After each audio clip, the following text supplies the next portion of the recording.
Let's have a look at Newton's third law. Newton's third law is often described as for every action there's an equal and opposite reaction.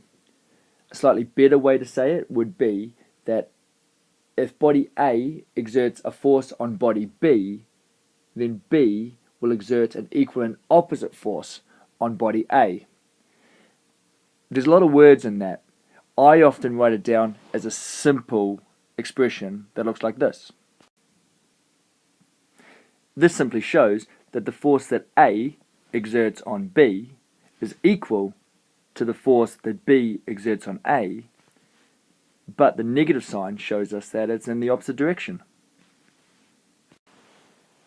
Newton's third law can be thought of as a consequence of conservation of momentum. Let's consider or imagine two objects colliding. Now let's have a look at object A. Clearly object A is having a change in momentum. We can see that because initially the object's going to the right and now it's going to the left. Now we can express that conservation momentum using the following formula. So here this expression is saying that the change in momentum of B is equal to the force that A exerts on B multiplied by the time that force acts for. If we follow the same procedure and write an expression for the change in momentum of A, we get this, where the change in momentum of A equals the force that B exerts on A multiplied by, again, the time it acts for. But we also know that momentum is conserved. So therefore, the change in momentum of A must be equal and opposite to the change in momentum of B. Otherwise, the momentum before and after wouldn't be the same. We can write that down as an expression. It looks like this. And again, as you can see, we've used the negative sign to represent the idea that the two vectors are in opposite directions. So remember, our goal was to show that Newton's third law is a consequence of the principle of conservation of momentum. So what we can do here is we can substitute in this formula into here and this formula into here and equate the two. Doing that, we get, now here we can cancel out the common factor of the time taken during the collision or the time the force acts for, and that gives us this.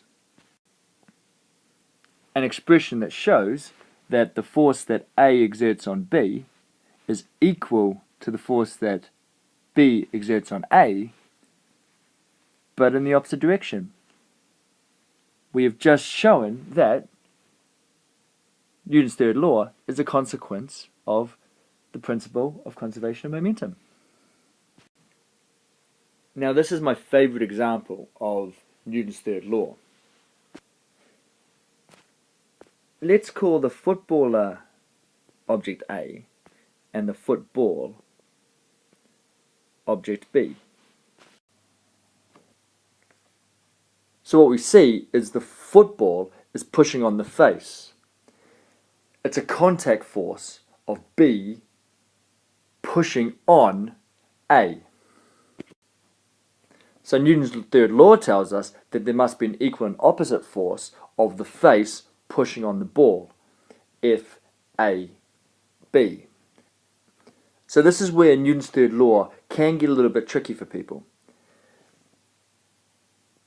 FBA is acting on the face, whereas FAB is acting on the ball. So the two forces, the interaction pair, must be acting on different objects. Not only that, but they must be of the same type. So in this case, FBA is a contact force, it's a push, and FAB is a contact force, it's a push. So they're both the same type of force, so this is the perfect example of Newton's third law. So that pretty much sums it up. Hopefully you have a good understanding of the technicalities and where Newton's third law has come from.